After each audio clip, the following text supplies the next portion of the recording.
Come on.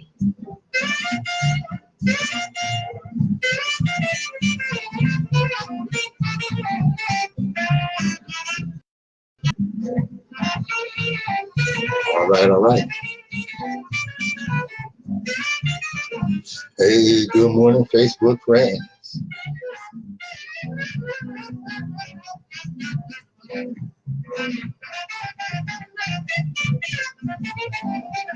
Oh, look at that. All right.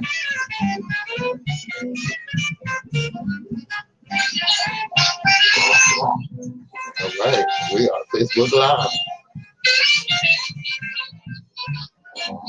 Share it to my page. Y'all ready? Oh, it's going to be something else today. All right.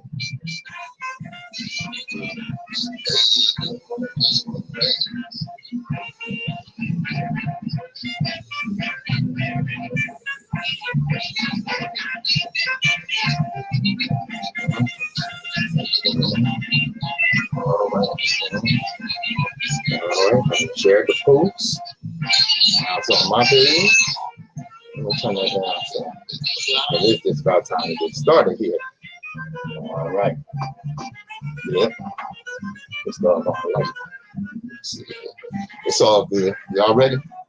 All right. Let me get ready. Get my theme music here. Hold up. All right. Let me get straight down.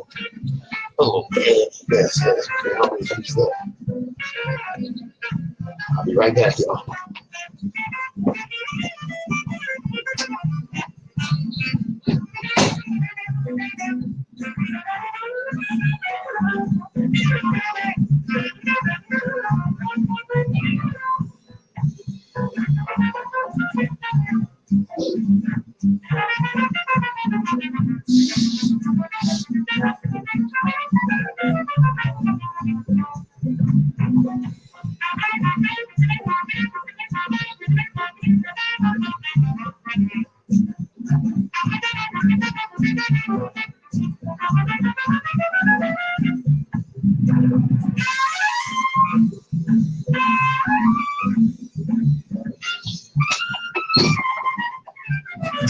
All right, let's get them started, y'all. Come on in, it's time. I got some people on right quick.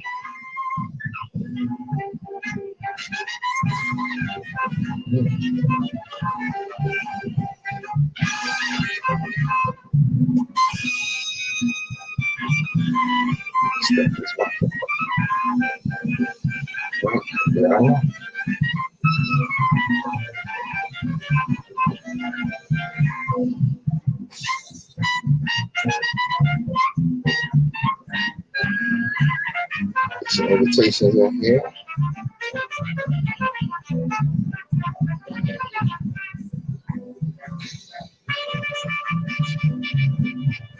Time to get that thing music started. All right.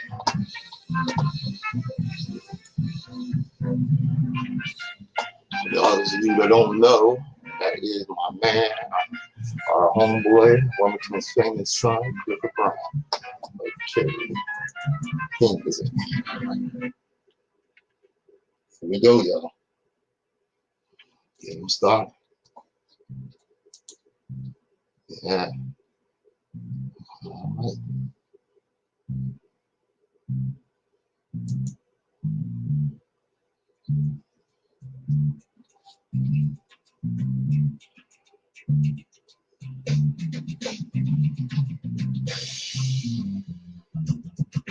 Right, some more people. And music praise. So there. Those of us that indulge in or commit intellectual violence don't do so for the pleasure of mental masturbation or easily. We do so because the chains of oppression are so deep and difficult to.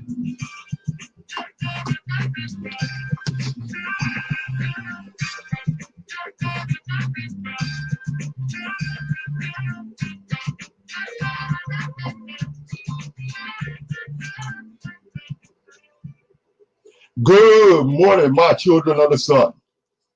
Welcome to the Open Eye on WHGE 95.3 FM. I am your Open Eye optometrist, third eye optometrist, Mr. Patrice Gibbs. You ready to get them started? Here we go with these masks again. Gotta have it, baby. Gotta be safe in this corona environment. All right, like I always tell you, don't wait until Saturday at 11 to tune in to WHGE. Oh, I know you can't wait. I don't blame you, because the Open Eye opens your eyes. That's right. And leaves you with your mind filled and ready to roll. Okay. Now, like I always tell you, we got some new programs coming up here. On Sunday, Make an Intelligent Noise. Okay. With host Rochelle Wilson. That'll be Sunday at 3. I might have to switch masks, y'all. That will be Sunday at 3. Make some intelligent noise. And from 3 to 4, it's an hour-long program. You've heard me talk about Sister Rochelle Wilson on the show numerous times and the work that she does in the community. You don't want to miss her show. You don't want to miss it. Big ups for Sister Rochelle. That will be followed by To God Be the Glory with your host, Evangelist Dina Gibbs. That will be Sunday at 5. Sunday at 5. Some other things going on. We got a new website. That's right, WHGE 95.3 FM, your education station, has a new website. Go to WHGE953.world. That's WHGE953.world. And check out our new website. Coming up this week, we have coronavirus screening and testing. That will be May the 11th. Monday, May the 11th, from 12 to 2 p.m. at Easy and Mount Carmel Church, right there on 8th and Walnut Street. There will also be testing on Tuesday, May the 12th, from 12 to 2 at the Frawley and Trotter Park across from Hicks Anderson Community Center. That's a walk-up. The one at 8th and Walnut is a drive-through.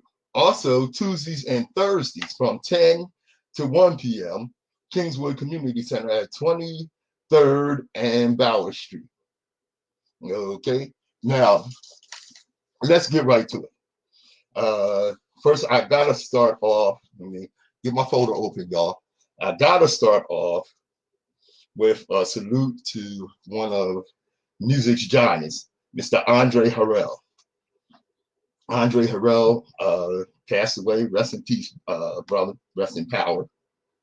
He's a veteran of the veteran music executive, best known as the founder of Uptown Records, where Sean Puffy Combs got his start. He later went on to hit Motown Records. He was 59. Cause of death is not yet clear. Big salute to this brother. He brought a lot of music, was responsible for a lot of great careers, including Sean Puffy Combs. Okay. Moving right along. We got a lot going on. We got so much going on in the world this week. But first, as I always do, let me get a little philosophical on y'all. You may have heard me say this before, but something that needs to be said, because some of us don't realize. Don't pretend to be someone you're not. You ain't gotta fake the funk for nobody. Because believe it or not, you're pretty good at being you. You might not be proud of some of the things you've done in the past, but be proud of who you are today. You may not be perfect, but you don't need to be. Take that from your third eye optometrist, Patrice Gibbs, on an Open Eye. Okay, like I said, we got a lot going on. It's just crazy. Of course, the coronavirus is still going. You know, I gotta tighten this thing up, y'all. Hold on. Give me a minute here. Get it under my glasses. Get it good and tight. Right. Get that mask on there. Okay. Yeah, there we go. All right. As I said, of course, we're still dealing with COVID-19, the coronavirus, and what have you. And here in Delaware, we are now up to 6,111 cases. And that was a big spike over the last couple of days. I've been hearing all kinds of crazy stuff going on with, of course, last week I told you how they had the protesters out here protesting against their own health, the craziest mess in the world. Yeah, I mean, I just never seen anything like it. And, people don't want to wear the mask and what have you, and they want to open up the society and open the stores, and now they want to get back to work. They want to get people back to work that are non-essential, like they want the barbershops open, and they want things that are just convenient and which was normal before the corona. Okay, well, some of these things are not essential and don't need to be opened back up because it's dangerous for people. It will be dangerous for the workers primarily. Now, here's the thing about that. This is really being pushed by the corporations and what have you, by employers, by big employers. And the reason being is they want to get people off of unemployment. They don't care if people, are in danger or not. They just don't want to pay that unemployment insurance. And what's real crazy is, of course, is the suckers that feed into that, who are the protesters, the people out here protesting that mess. They feed into it and out here, protesting against their own best interests. It's amazing. And these are, I'm talking about primary Trump supporters. It is amazing how these people, and usually white races, people that, like I said, for a couple of centuries now, have been voting against their own interests. These are Trumpsters. These are definitely Trumpsters. Who's that? Okay. These are definitely Trumpsters doing that mess. Okay. And like I said, they've been voting against their own interests for centuries. These are the same fools who, during the Civil War, were poor people, overseers. They didn't own any land. They were pretty much, even sharecroppers before slavery ended. They were living in a feudal system. And when the Civil War came up, they fought on the side of the rich and the elite against their own best interests, because they said, well, they got convinced that if the black man was free from slavery, the black man would take their jobs. You fool. You fool. He already had your job. He was working it for free. And this mindset, this foolery, I almost said something else, has been going on with these people for, like I said, a couple of centuries, maybe a few. I can remember seeing, I think it was in Kentucky, this white Republican, been voting Republican for 30 years, okay, living in abject poverty, screaming and hollering against socialism and social services, and he's getting food stamps, damn fool, and he's screaming and hollering against it, and he's a staunch Republican. And he was asked, with the way things are going and your life not getting any better as a Republican, how can you continue to vote Republican? This fool said, we don't mind if it hurt us as long as it don't help them. You know what that means? He don't care how low he get. At least he know he's not a black man. Because to him, that's the law. Now, let me get back to this thing with the corona, with the environment, with the economy. Now,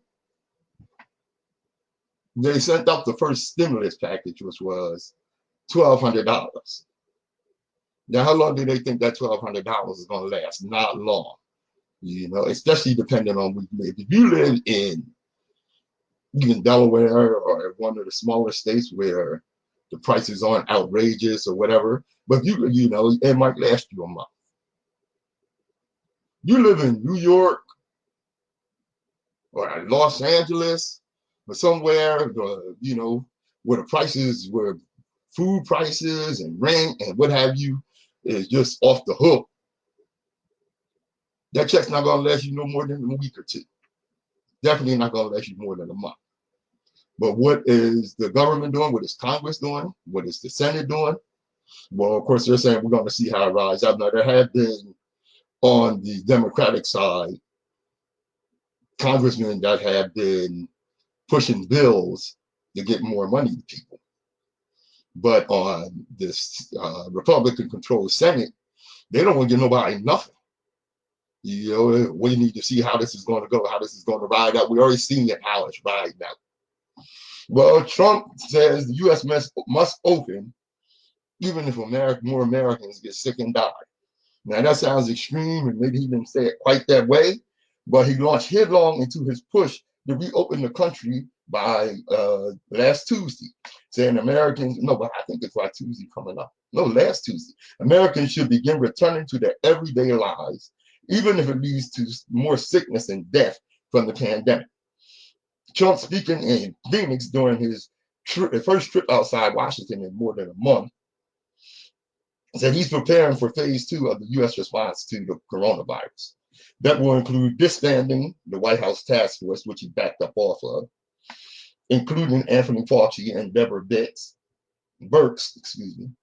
that have steered the government response to the outbreak so far. Trump acknowledged that reopening the economy would likely lead to more suffering. You think? You think, you orange disaster idiot? Oh, well, some people will be affected? Yes. Will some people be affected badly? Yes. But we have to get our country open, and we have to get it open soon. Okay, now we're dealing with just the first wave of the virus. And he's talking about getting the country open soon. Now, the second wave coming, like I said, I keep pointing you back to history. The Spanish flu in the early part of the last century, 1918 through 1920. The first wave killed 4 million people. The second wave killed 6 million people. Because what happened? They got comfortable, and they opened the society up way too soon. Okay? And that second wave came. They weren't prepared for it. And what happened was, you know, the virus spread. The Spanish flu spread. Killed more people. You gotta understand what's going on here. Now, some people might say, you know, what you're doing is you're bringing on fear. You're bringing on fear. Well, look, let me here we go. I got it right here. Okay. I've heard these comparisons to the flu. You know, the flu that people die from every year. Okay, I can't believe this is hard for people to grasp. Yes, the current death toll for COVID-19 is roughly equal to seasonal flu. That's not good, because COVID reached the flu 6-month total in 1 month while the country was in lockdown. Do you get it? This is not fear-mongering. This is just telling people you need to understand what's going on. You need to be careful. This is why you tune in to the Open Eye. You understand what's real. Patrice Gibbs.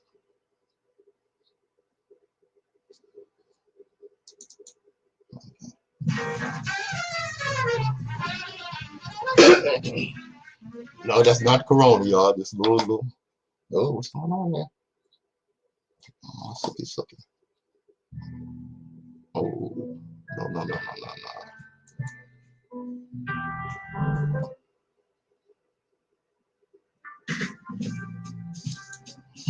Okay. Sorry.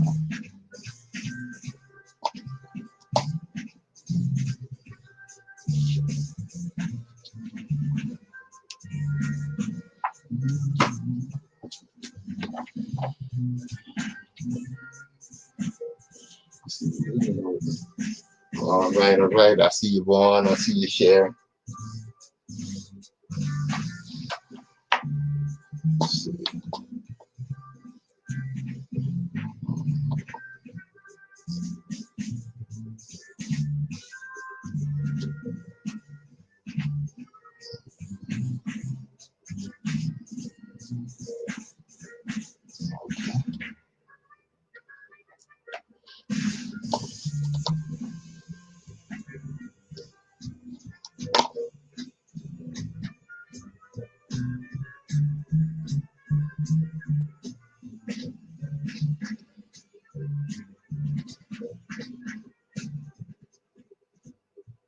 The Open Eye is brought to you by the Delaware Center for Homeless Vets, the founders and builders of the Pearl Center, the veteran-specific apartment building right here in Delaware, the Delaware Center for Homeless Vets, changing veterans' lives.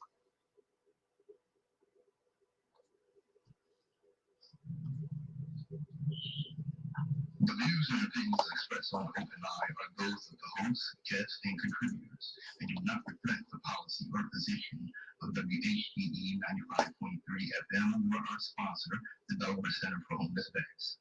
Any content provided by Open Eye's hosts, guests, or contributors are theirs and are not intended to malign any religion, ethnic group, company, or individual.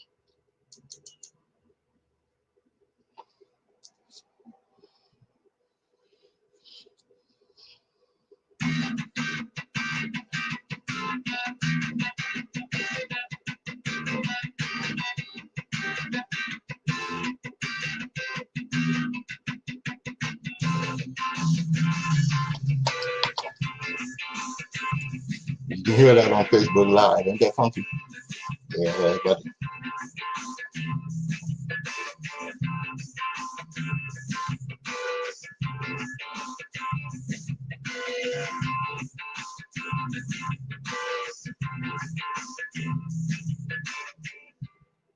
WHGE 95.3 FM. You're on the Open Eye with your third eye optometrist, Patrice Gibbs. And let me tell y'all something. White privilege is on full display in New York City, other places too.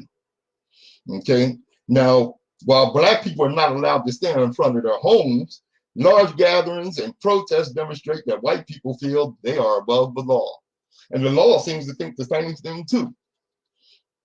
I have seen too many videos of young black people getting harassed and brutalized by the cops for standing in front of their own apartment building, right in New York City.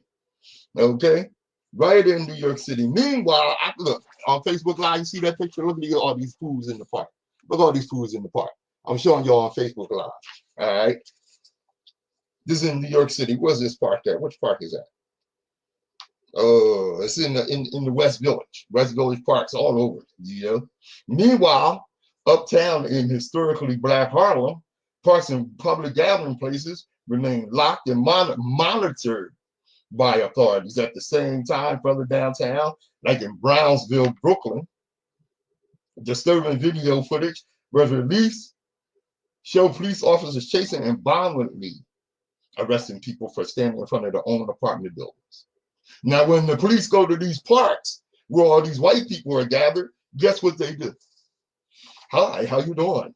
You know, it's not really safe to be out here without some protection. We have some extra masks. Would you like one? This is all going on in the same city. The whites, they're giving out masks and talking to them with, you know, like they're civil and, you know, these are good citizens and, you know, they want you to be safe and what have you. In the meantime, in the black community, they knock you in your head for not observing social distancing. This is the America we live in. This is nothing new. This is nothing new. You know, after a series of violent arrests, videos went viral this week. The NYPD finally released citywide data on social distancing arrests. On Thursday night, police officers made at least 120 arrests and issued nearly 500 summonses for social distancing violations between March 6th and May 5th. Citywide, Black people make up 68% of those arrested on charges of violating social distancing rules, while Hispanics make up 24%. As reported earlier by WCBS, just 7% of those arrested for poor social distancing practices were white. So 7%. More detail on violations were released Friday afternoon.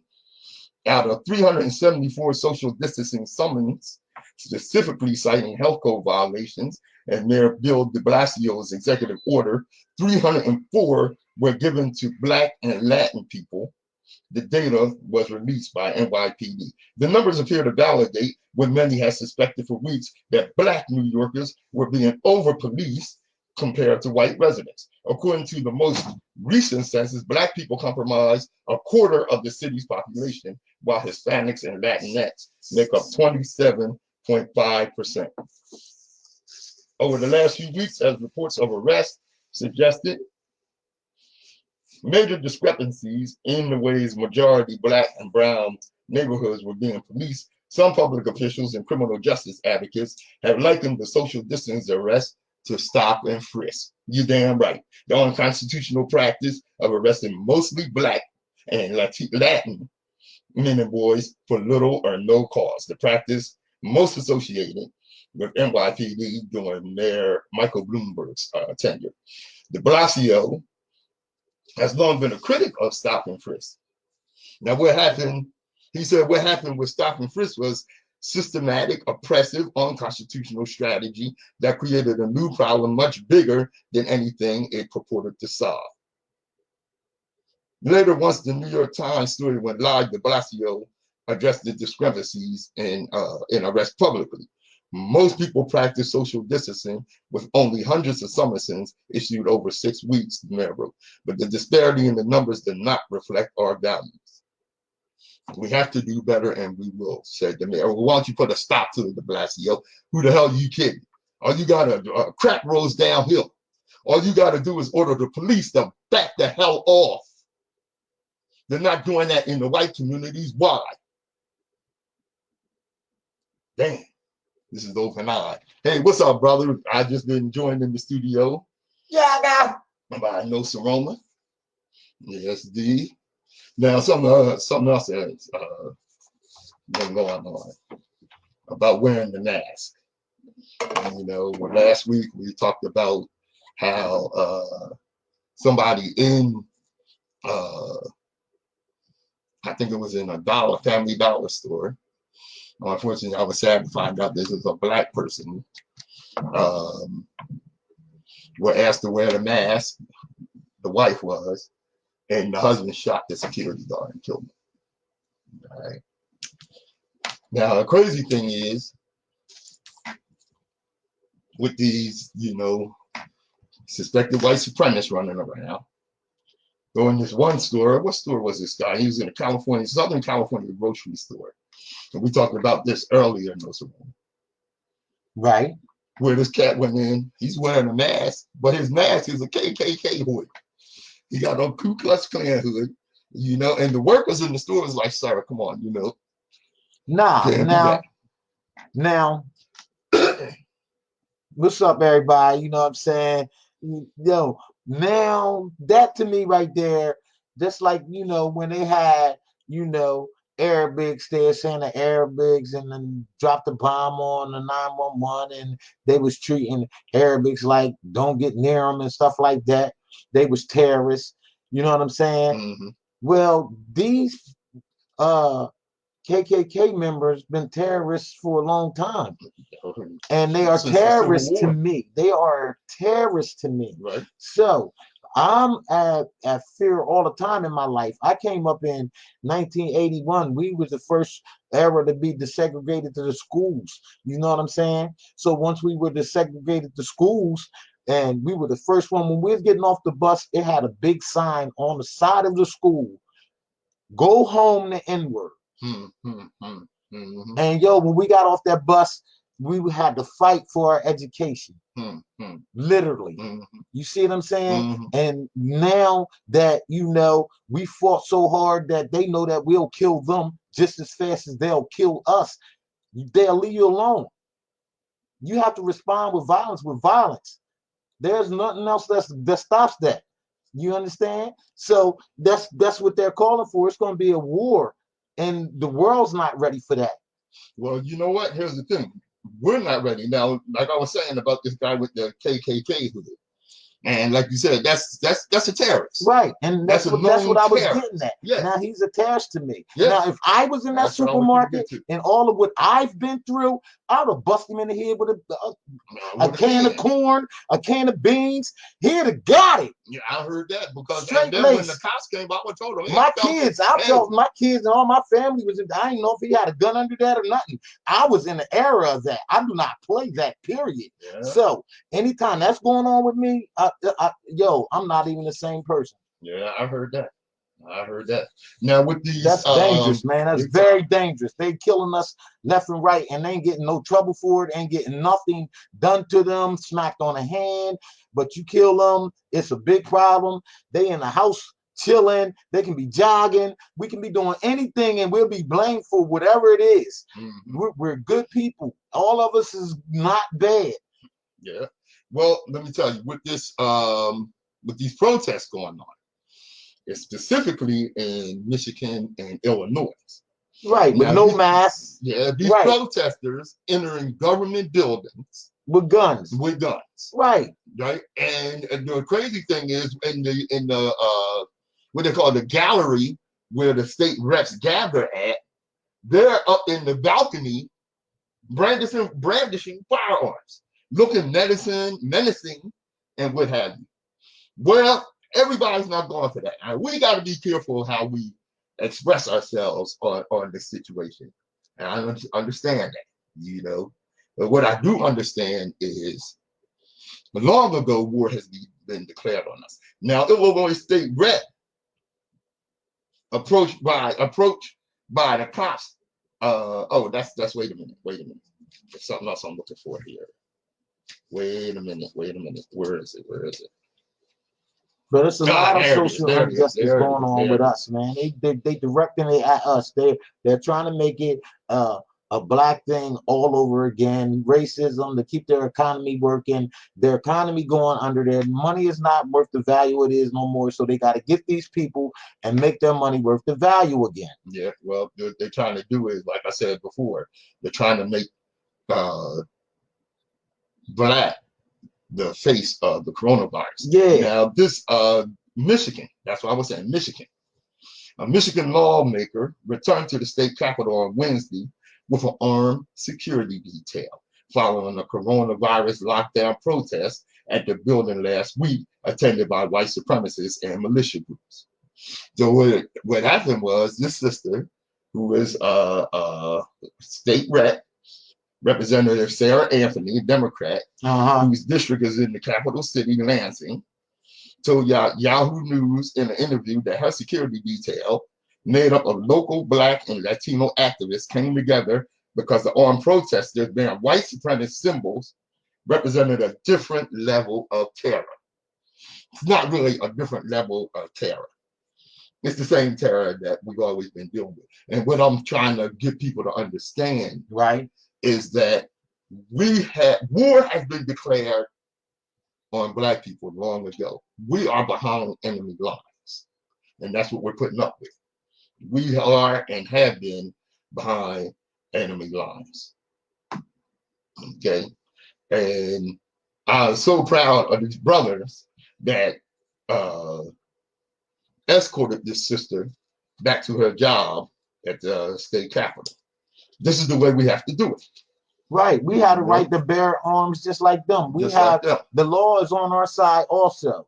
But when you get in front of the judge, it's the judge's decision. That's why you have to be smart. Yeah. And you have to recognize that, okay, that judge not working for you.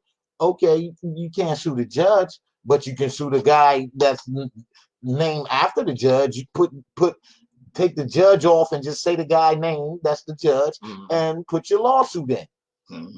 Well, you know, I'm gonna say like this, and I hope y'all understand it, because I don't want to put it out there the wrong way. But if someone is speaking French to you, they're not gonna understand if you start speaking Spanish. You feel me? This is the open eye. WHGE 95.3. Yaka. Brother, come in strong. My car, I needed you to jump. I needed to jump this morning. Sorry for being late. I had to jump my car. I ain't think my car right, but hey, they can't stop me. They can't hold me down and none of that. I done did it all, been through it all, and I'm ready to do what it is to do to make it happen.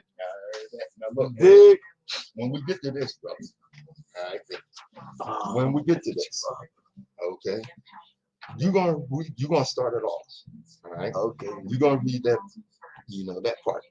We can't go Johnson. Then I'm gonna read the name, and so on and so forth. You feel me? Okay. All right. And I'll let you know when we're ready to use that. We are able to fully support their long-term goals of obtaining economy, economic self-sufficiency, independence, and community integration. You're playing some of my new music.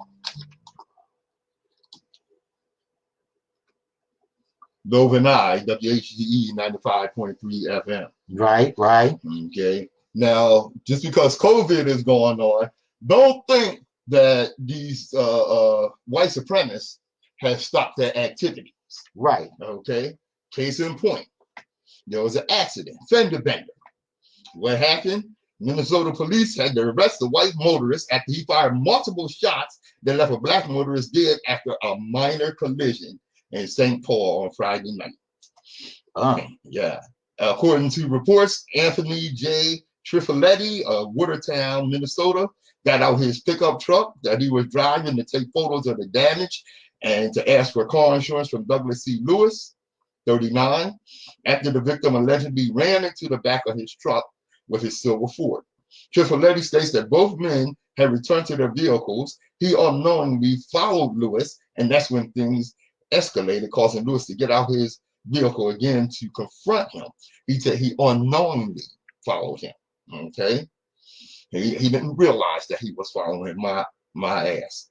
Where he claims some friends who were in another vehicle heard Lewis say that he was a member of some street gang, and he tugged at the waistband. He was not a member of the street gang, and he didn't have no gun. Trifoletti, after Lewis died after being shot by Trifoletti 4 times about a few feet away, after he reached inside, after he allegedly reached inside his glove compartment to grab his gun, when he said he feared for his life when he thought that the victim was advancing towards him. That's a crop. Wow, wow, wow. Yeah, that's word. Now, like I said, you know, these people are nuts. They are so racist and hateful, okay, and living with this white privilege in their mind that they think it's, you know, you know what, I'm white, do as I say. Case in point. High school senior and his mother say a large group of armed people, including an off-duty deputy, terrorized them in their home. A large group of white people showed up at these black people's home, allegedly looking for a missing little girl, and demanded to come in. This is old style lynch mob. That's exactly what this is. Old style lynch mob. What was the guy's name here? Let me get this right. In a letter addressed to New Hanover and Pender District Attorney Dan David, James Lee claims the armed group of people, all white, knocked on the door of the home of Monica Shepard late Sunday night. Shepard was asleep, but her son Damien, a high school senior, was awake and playing video games in front of the home located in the Avondale community in Pender County, in North Carolina, y'all. Wow. The Shepards are black. When Damien answered the door, Lee says the group demanded to know information about a young missing girl. The group was apparently looking for an individual named Josiah who lived next door to the Shepards, but left that neighborhood a month earlier. Lee says Damien identified himself by his name several times, but the group continued to press for information he did not have. Among the people on Shepherd's porch demanding answers was a person carrying an assault weapon and another with a shotgun. And it was the off-duty deputy was Right. leading the whole mile. He was leading the whole mile. Yeah, so I mean, you gotta look at what's going on. Yeah. I mean, it was the police that helped them do the Black Wall Street. It was the government that helped them. I mean, we gotta understand. You know, this is what they call their own. This is what they call theirs. Yeah. So he didn't deputize in his mind a group of thugs and killers and vigilantes, and then went up to these people's door who had nothing to do with the situation. Who probably have the girl. And you know, no, they didn't. They didn't have nothing. No, I'm talking about one of them that's with the mob. Oh, okay. They walking with the crowd. Well, the girl did show up, and she is fine. See, look, wow, that's crazy. Yeah. Was the girl white or black? I think she was black. I'm not sure. No, she was white. Okay. I was gonna say, you know, they ain't gonna a bunch of white people's not gonna get it a big mile for black person. No. No. You know. And, you know, like you were saying, you know, this deputy stuck his foot in the people's door, wouldn't let them close the door. Well, he's been fired. Now, if she would have took her gun and blew his face off his head and shut the door, would she been arrested? Oh yeah, most definitely. Would she have been charged? Most definitely. But that was what you call self-defense. No, stand your ground. That was breaking and entry. Yeah, in her home. Right. I have the right to defend myself with extreme prejudice. So yeah, you would have got your face blown off. Yeah. They understand that they use extreme prejudice against us. Yes, so you feel threatened, you defend yourself with extreme prejudice. Yeah. Straight like that. Don't give them a chance to say nothing. No. Exactly. No. You know, well. That's so sickening, man. It is. It is. And what this led to in the past, when a mob of white people showed up at a black person's door, was a lynching. You know, not only a lynching, they burn you too, set you on fire. That's not terrorism. Oh, shit. That's not terrorism. Exactly. That's not terrorism. Yes. I think that's terrorism. I know a lot of white people that go against that, and they'll step on the side of right and wrong, and there's no color to right and wrong. It's either you're right or you're wrong. You know what I'm saying? So that's crazy. Yeah, it is. Yeah, it is, right? You know, now, since we're talking about lynching, I'll give a little history on lynching. Have you ever noticed that when you would see these pictures, and that's another crazy part I'll get to in a minute, but when you would see these photos of black men lynched, they were often wearing suits. Now, I understand that, you know, during those days that, you know, black people, you know, the normal thing was to wear a suit. But what I'm saying is, these weren't foreign hands. These were black business owners. And they were being murdered to get rid of competition. The late civil rights activist, Ida B. Wells, who posthumously has been awarded a Pulitzer Prize for the report that she did on how blacks in business were the primary target of lynch mobs. Wow. Okay, there's an old saying about black economic success. Okay, there's nothing a white man with a penny hits more than a black man with a nickel. Let me shed some light on the subject. The story of the murder of Elmore Bowling, a successful black businessman. He was murdered by his jealous white neighbor in Alabama in 1949. This is just a glimpse into the pattern of racist violence that terrorized African Americans for generations. On a broader scale, the Jim Crow era white Americas destroyed prosperous black businesses in many communities. One of the most notorious such events took place in Memphis in 1892. There was a store called People's Grocery, which was owned by a successful black businessman. It competed with a nearby white-owned shop. The People's Grocery owner and two of his black employees were lynched by white marauders in horrific assault that reverberated throughout the nation and wiped out the entrepreneurial spirit of many African Americans in Memphis and elsewhere. Because, like I said, there was a old saying about the danger of economic success. How dare you be economically successful, especially giving competition to white businessmen? Now, when they would have hold these lynchings, it was an event. They would show up in their Sunday best and bring their children. Right, to see a lynching. To see a lynching. Like that's been programmed in their head that this is okay. Yeah. This is what the government say. Mhm. Kill these people. It's okay. They're human beings, but they don't look at it like that. Yeah. Yo, that's crazy, man. You know? That's the messiest messy of messies. Yeah. You know what I'm saying? Because what it does is it desensitizes the child to that. That same child will see a puppy kill and fall apart. Right. They'll see a black man murdered, lynched, and burned. Drove down the street, drug skin off of them and all that, and look at that like, it's entertainment. Yeah. Yeah, right, man. That's exactly That's crazy. Now, we've seen these photos and there'll be crowds, not just the KKK, but the whole community. As a matter of fact, these lynchings were often announced in church. Right. Okay, after church, we're going to go hang a black man. Yep. And but then they didn't say it like that. Exactly. I was being yeah. You would be respectful to the process. To the radio. Yes, right. But you know what's going down. You know what's going down. But man, when will it ever subside? Yeah. And you would think in this day and age that this is, something that we should look at as some dark, ugly history.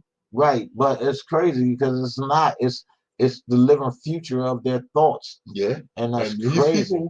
These people didn't go anywhere. They had children, and they taught their children. The worst of the worstest. Right, and I'll be looking at the way they teach their children now. They teach them at 4 or 5 years old how to hold a shotgun, how to pull the trigger, how to load it up, how to use ammunition, self-defense classes, all of that, while our kids is twerking and dancing around and doing the TikTok videos and not understanding what's really going on with the world right now. More on we have to wake up, man. How this history is still with us. In just a minute. This is Open Eye. Yeah.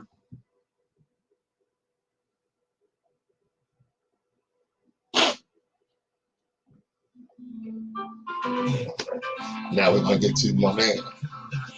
Yo, Gloria Rochelle, what's good? Yo, Peyton, yo, what's happening?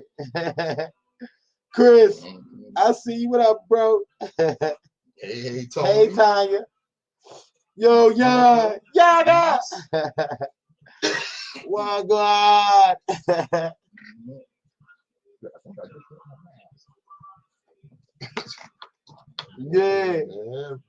Yeah, Rob. Yeah, we'll be seeing you tomorrow. You know what I'm saying? I gave her a shout out this morning. Word. Yeah. Everybody knows she on. Yeah. Make sure you join Rochelle tomorrow afternoon. Make some intelligent noise, you know what I mean?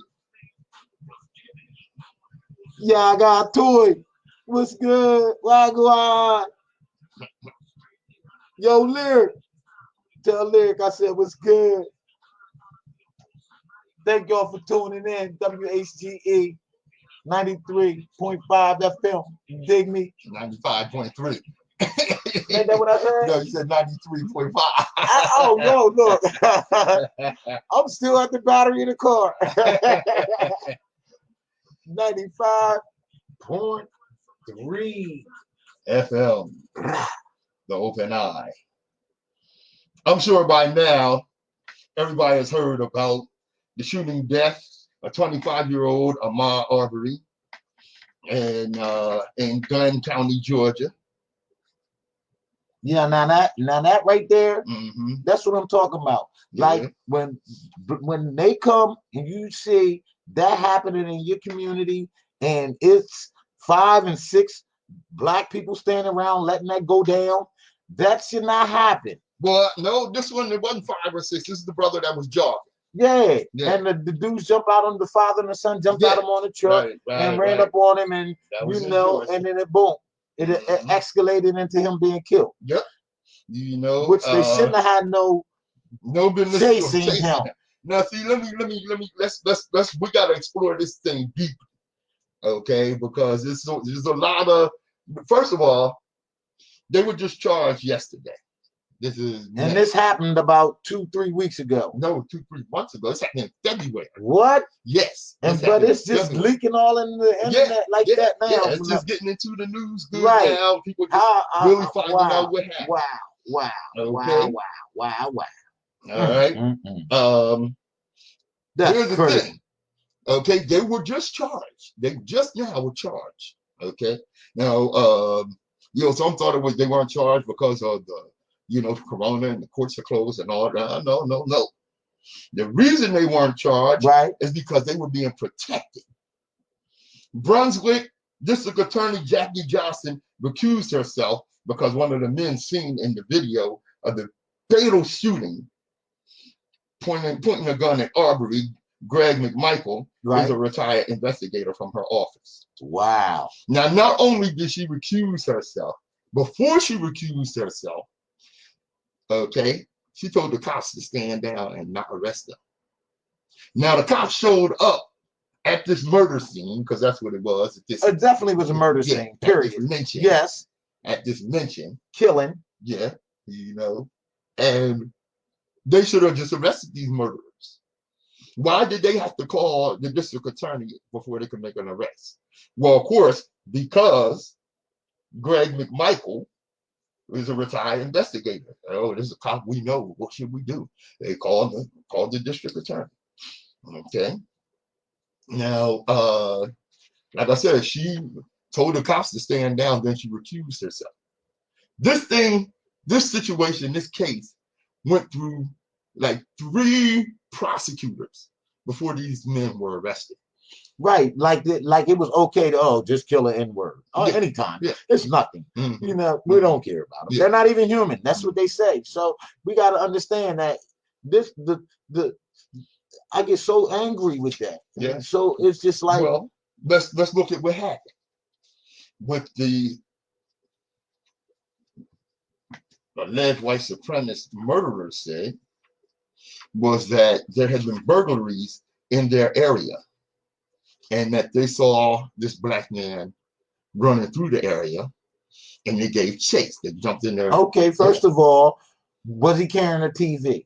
No. Did he have anything that had stolen clothes or sneakers, anything? Was he carrying anything? No. So how could you think that? And what they claimed was that there had been several burglaries in the area and that this black man running through the neighborhood looked suspicious. Okay, so they gave chase.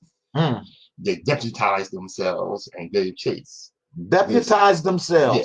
Okay, that's what I'm saying. That's what we could do. We could have deputized ourselves in the supermarket with the guy with the KKK hat on and bust him upside his head with something, or Gregory McMichael. And go to jail. Well, you gonna go anyway. You know what I'm saying? They gonna get you, kill you, send you to jail anyway. So now, Gregory McMichael, 64, and his son Travis McMichael, were the ones that ran this man down in their pickup. Wow. Armed themselves, and they were followed by a neighbor. Okay, they made a call. This was they tried to George Zimmerman this situation. They made a call to the 911 and said that this suspicious black man running through the neighborhood. We've had some burglaries around here, and we're going to check him out. And I'm not sure, if I recall correctly, the 911 operator told him to stand down. No. They chased him down and stopped him. And they shot and killed him. Now, to me, and the lawyer that should take the case. When the police operator tell you to stand down, you have no more authority to do anything. Right. So your charges should come from that point. When the police 911 operators say stand down and you go kill somebody, you should straight go to jail. The electric chair. It should not be a question. Go straight past go to jail. Right. Now, see, only in this racist culture do we think it's reasonable for two armed white men to demand a black man jogging to stop for them. On the authority of what?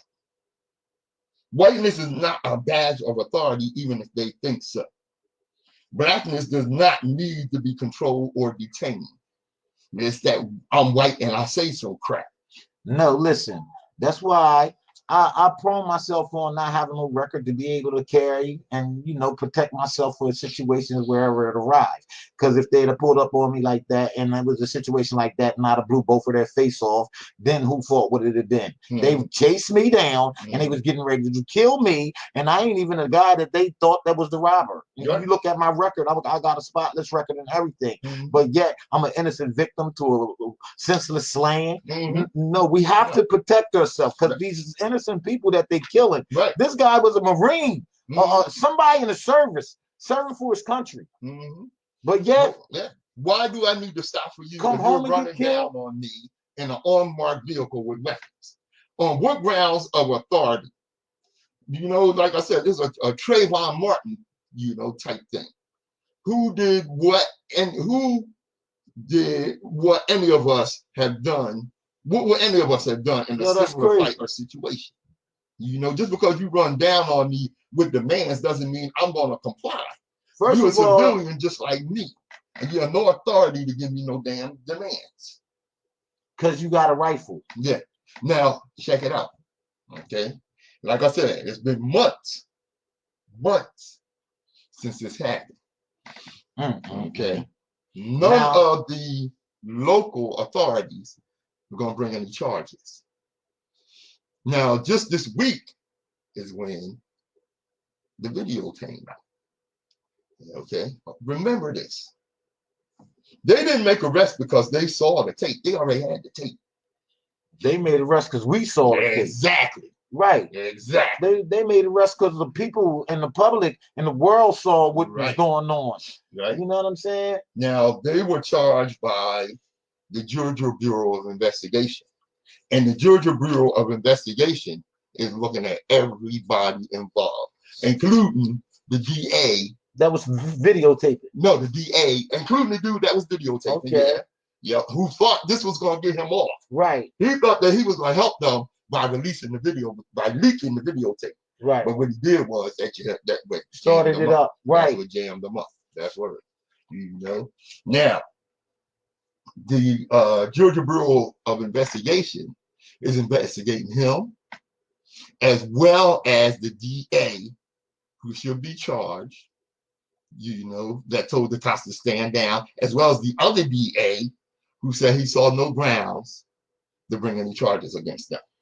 See, and I say, as a whole community of people, that everyone was involved should be stoned straight like that. The people need to start taking control of this government and becoming our own government to these people that's doing the injustice.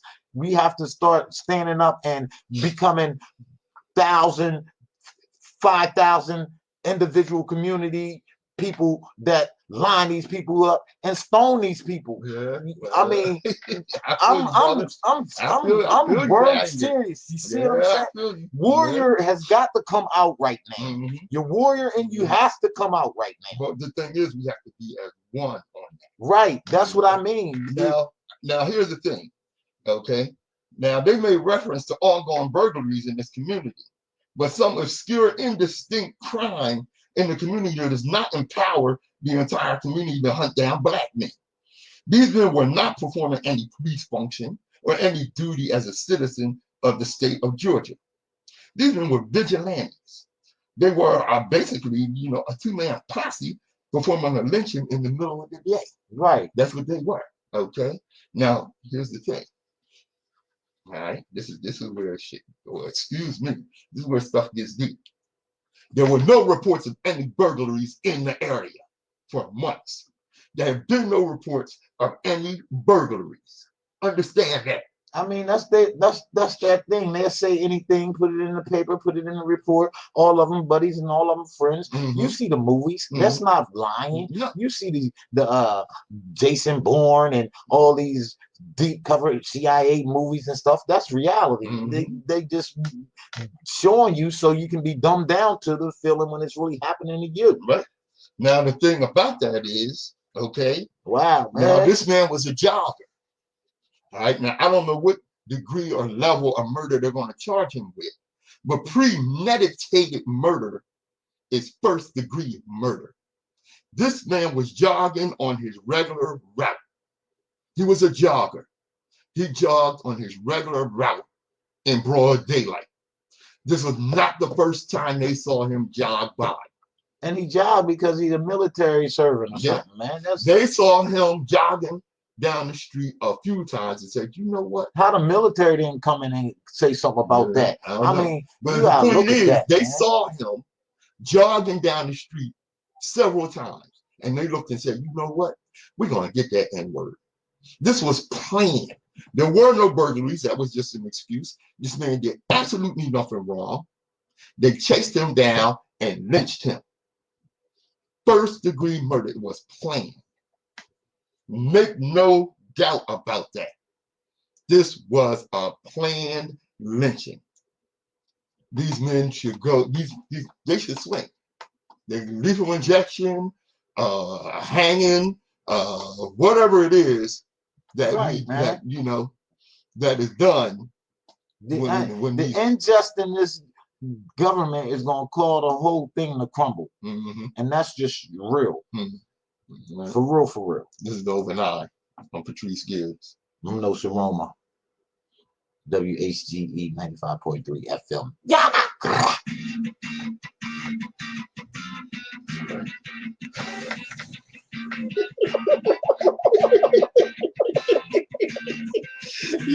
Yo, Tim, Toya, bro, Rob, I see you. Yes, we go hard. Yo, yeah, we go hard. We ain't playing. You dig me? You keeping it real gully like that. Nah, what's up? Yo, Dez, Booker, what's up? Yo, Darnell, Tim, what's up, man? You sent me some good information last week. Key, yo, Black Lives Matter, most definitely. And I'm getting ready to drop something for you specifically, Key. Yo, stay tuned, man. We getting ready to drop something for you, man. Let me make this quickly announce it. Pay in. One of our listeners, Sister Tony Watson, wants us to remind you that today is the last day to register to vote. So if you haven't done so, you want to get out there, get online, and get it done as soon as you can. All right. This is the Open Eye. Nsoromma. Paying. Yeah. It was all a grand cover up. You feel me? Now, Black people are so tired. We can't go jogging. Ahmaud Arbery. We can't relax in the comfort of our own home. Both in Sean and Adiana Jefferson. We can't ask for help after being in a car crash. Jonathan Farrell and Renisha McBride. We can't have a cell phone. Stephon Clark. We can't leave a party to get to safety. Jordan Edwards. We can't play loud music. Jordan Davis. We can't sell CDs. Alton Sterling. We can't sleep. Ayanna Jones. We can't walk from the corner store. Mike Brown. We can't play cops and robbers. Tamir Rice. We can't go to church. The Charleston Nine. We can't walk home with Skittles. Trayvon Martin. We can't walk home with Skittles. I gotta say that again. Trayvon Martin.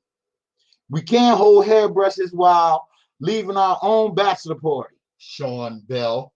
We can't party on New Year's. Oscar Grant. We can't get normal traffic tickets.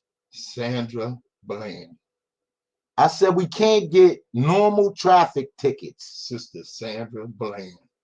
We can't lawfully carry a weapon. Philandro Castile. We can't break down on public road with car problems. Corey Jones. We can't shop at Walmart. John Crawford. We can't have a disabled vehicle. Terrence Crutcher. We can't read a book in our own car. Keith Scott. We can't be a 10-year-old walking with our grandma. Clifford Glover. We can't be a 10-year-old walking with our grandma. Clifford Glover. We can't decorate for a party. Claude Reese. We can't ask a cop a question. Randy Evans. We can't cash our check in peace. Yvonne Smallwood. We can't take out our wallet. Amadou Diallo. We can't run. Walter Scott. We can't breathe. Eric Garner. We can't live. Freddie Gray. We're tired. Tired of making hashtags. Tired of trying to convince you that our Black lives matter too. We're tired of dying. Tired, tired, tired. So very tired. This is the Open Eye. I'm Patrice Gibbs. I'm Nsoromma. WHGE 95.3 FM. Thanks for tuning in. See you next week. Yaga!